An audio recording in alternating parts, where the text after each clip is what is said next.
Fala galera, tudo beleza? Professor Alanson Silva aqui novamente e no vídeo de hoje eu estou trazendo para vocês referências no Enem, modelagem de questões. Bom, hoje eu vou mostrar para vocês que existem alguns modelos de questões no Enem, especificamente, que só de você bater o olho, você já tem ideia do que vai ser tratado e de como você vai resolver. Quando a gente faz muitas questões de provas anteriores, a ideia é montar um repertório para que nem tudo seja uma novidade. Tudo que você vai ver na prova vai ser uma referência a algo que você já viu antes. E existem alguns padrões bem específicos. E fala para mim se você já se ligou em todos esses padrões que eu vou te mostrar aqui. Primeiro, modelo clássico. Olha esse tipo de questão aqui, ó. Questão, texto, tabelinha, texto. Geralmente esse tipo de questão vai ser estatística, no geral matemática básica, máxima porcentagem, uma regra de 3, mas aqui você vai ter, ó, sempre um texto na questão, trabalhando aqui, ó, opa, volta, vai ter um texto sendo trabalhado, uma tabelinha, um pedaço de texto e um comando. Lembra que o comando da questão é a parte mais importante da questão, né? Que é ela que vai ditar qual vai ser o caminho que o teu raciocínio vai seguir.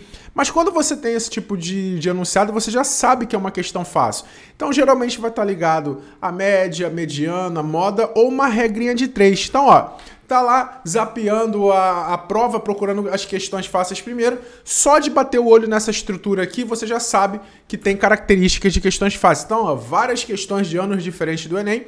E todas elas, ó, mesma estrutura, deu para reparar, ó, mesma pegada. A diferença aqui das últimas é que na segunda parte não tem a parte de explicação da tabela, né? Já vem direto do comando, a explicação da tabela vem antes. Por quê? Ele dá uma introdução básica, né? Uma ideia do que está acontecendo, ele dá a ideia da questão logo depois e dá o comando do que ele quer. Então, toda questão vai ter essa estrutura, tá? Então, já fica ligado que isso daqui caracteriza uma questão do tipo fácil. Mais um modelinho para vocês, olha esse daqui. Texto, gráfico, texto. Repara, aqui eu tenho também, falando sobre o gráfico, descrevendo o gráfico, eu tenho uma ideia geral da questão e o comando, beleza? Todas elas com a mesma ideia. Então, também caracteriza questões fáceis. Texto, gráfico, texto. Texto, tabela, texto. São questões fáceis no Enem. Essas daqui vão estar ligadas geralmente também à regra de 3, porcentagem ou só uma análise de gráfico. Procurar uma informação no gráfico. E aí, duas coisas que você tem que se atentar aqui. Primeiro, você tem que interpretar muito bem o gráfico, se preocupando, ó, o que está sendo representado no eixo X e no eixo Y, para ver se as referências estão mesmo diretas. Ela pode ser uma referência indireta, tá? Na pergunta, pode ser uma outra unidade, algo desse tipo. Ficar bem ligado nisso, certo? E prestar muita atenção no comando, no que ele está pedindo especificamente. Por quê? O gráfico ele só está representando uma situação, certo? E o comando vai te dizer o que ele quer dessa situação. O comando vai fazer com que você entenda o que você tem que buscar no gráfico de informação para jogar direto na resposta ou fazer algum cálculo ou algum raciocínio para chegar na resposta final. Então, também caracteriza questões fáceis. Então, ó, viu essa estrutura na prova, já sabe que é uma questão fácil também. Olha essa outra aqui, ó, onde os gráficos estão nas alternativas. Repara, vários anos diferentes de prova, e aqui eu tenho os gráficos nas alternativas. Questão clássica de análise de gráficos, certo? Vai depender bastante de qual situação está sendo trabalhada, mas basicamente é olhar a situação e ver o gráfico que melhor representa a situação, que também caracteriza questão simples. Elas não são as questões mais fáceis que existem, mas são simples. Quando você estiver treinando para o Enem, você tem que acostumar a fazer esse tipo de questão rápido e com entendimento muito sagaz. O desenvolvimento da gente no Enem está ligado diretamente ao nosso raciocínio, poder de resolução de situação, problema. Então, quando você pega questões desse tipo aqui, o seu treino tem que ser voltado para você desenvolver isso rápido. Essa segunda aqui, por exemplo, parece ser um pouco mais difícil porque tem alguns valores aqui, mas a ideia é você conseguir fazer o link bem rápido também. Então, na hora que for treinar, treina muito esse tipo de questão, porque a questão modelo clássico, geralmente ela vem ocupando quase uma página inteira da prova, certo? E você só chega lá e mata também. Dá para ver o tamanho desses textos aqui, né? Do que ela ocupa, né? Então, quando você estiver lá folheando a prova, vai chamar logo a tua atenção, que é uma questão simples também, beleza? Questão de matrizes. Cara, parece até que é Ctrl+C, Ctrl+V, né? As questões parecem a mesma, né? Mas, ó, questão de matriz no Enem. Ano passado não caiu. Foi ano passado que não caiu matriz? Não, ano passado não caiu o logaritmo. Nem todo ano cai matriz no Enem, beleza? Mas quando cai é moleza. É só você saber posicionar I e J, linha e coluna. Então, quando a matriz vem aqui ó, no texto, falando tecnicamente o que está acontecendo, você só não entende isso, você não tem ideia do que é matriz. Você não vai estudar propriedades de matrizes absurdamente. Você vai estudar o que significa I, J, essas representações aqui e simplesmente posicionamento. Ah, o que pode tornar uma questão de matriz mais difícil no Enem? Não é a matéria matriz, é a interpretação que vai ser cobrada da situação, problema que está acontecendo. Então, a questão de matriz é difícil no Enem? Matriz não é difícil no Enem. Você tem que treinar situação, problema para todas as matérias. Então, a habilidade pode ser difícil. E algumas das questões pode ser mais, pode ser menos, mas o que é cobrado da matéria matriz no Enem é super molezinha. É só posicionar na tabela. Então, isso tem que ser direcionado para os seus estudos, porque senão a galera fica pegando livro, teoria, matriz, estudando igual um maluco, sendo que a parte técnica de matriz só cai posicionar os elementos na matriz. Beleza? Mais umazinha. Olha essa característica aqui, ó. Texto... Descrição de elementos, né? Contabilização, itens, texto. Então, ó, texto, itens, texto. O texto final costuma ser o comando. Quando você tem uma questão de vários itens, ó característica, gente, ó, item 1, 2, 3, 4, 5. O que acontece? O que você tem que esperar desse tipo de questão? São questões que você vai ter que testar um por um.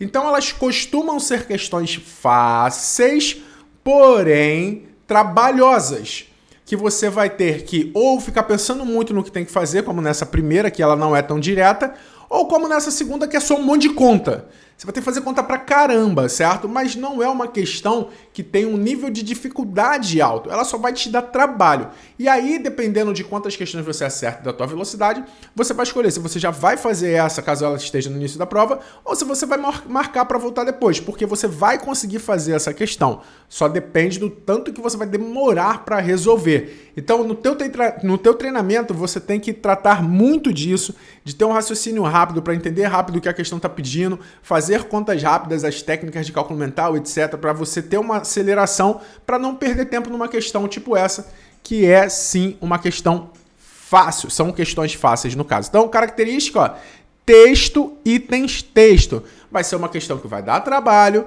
vai ser uma questão que vai ser demorada, mas vai ser uma questão fácil, beleza? Mais uma questãozinha de escala. Nossa, elas parecem a mesma questão, né não? Olha só. Questãozinha de escala, nesse tipo aqui, ó, que é só o comandinho e no máximo uma figura. É bem direto que você tem que fazer. Você vai ter que fazer a conversão da escala e trabalhar com unidades. É simplesmente isso. Escala é proporção, certo? Seja uma proporção direta, seja só a escala sendo tratada, mas aqui você vai fazer uma regra de 3 só tomando cuidado, né? Se está trabalhando com volume, se está trabalhando com área, se for com volume tem que levar a escala ao cubo, se for com área tem que levar a escala ao quadrado, que ela é sempre dada em unidade de comprimento, mas também batido, olhou, viu esses 2 pontos aqui, ó, opa, escala, texto pequeno, ó, 2 pontos de escala, aqui está escrito escala, né? Certo? Então, também questões muito fáceis.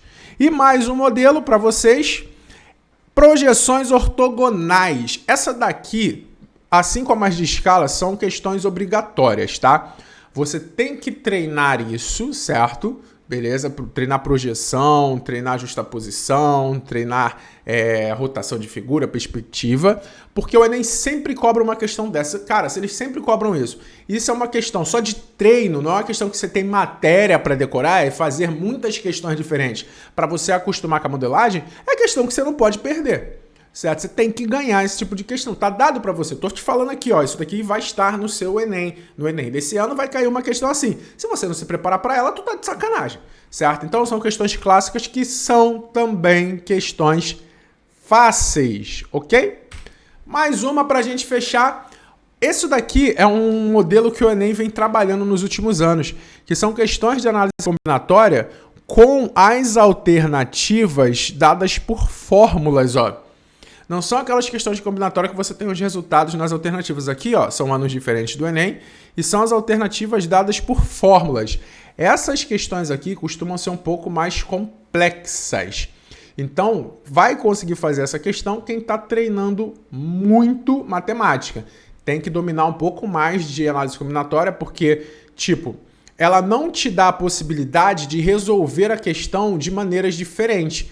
Porque a gente sabe que, principalmente combinatória, tem vários caminhos para a gente chegar ao mesmo resultado. Se você usa a fórmula, tem gente que nem usa a fórmula, tem gente que não usa a fórmula de combinação, de arranjo, faz tudo por PFC e vai dividir nos casos, mas aqui ele exige que você saiba fazer e algumas costumam ser piores ainda. Essa primeira questão aqui é pior ainda, porque ela tem uma pegada muito forte e dependendo de como você fizer, tem que fazer várias adaptações, então isso daqui caracteriza uma questão geralmente média difícil, ok? Então, galera, espero que vocês tenham gostado aqui, tenha dado para vocês informações novas. Pega esses modelos, vai acostumando e me diz, tem algum outro modelo que você conhece de questão que eu não falei aqui? Comenta aí.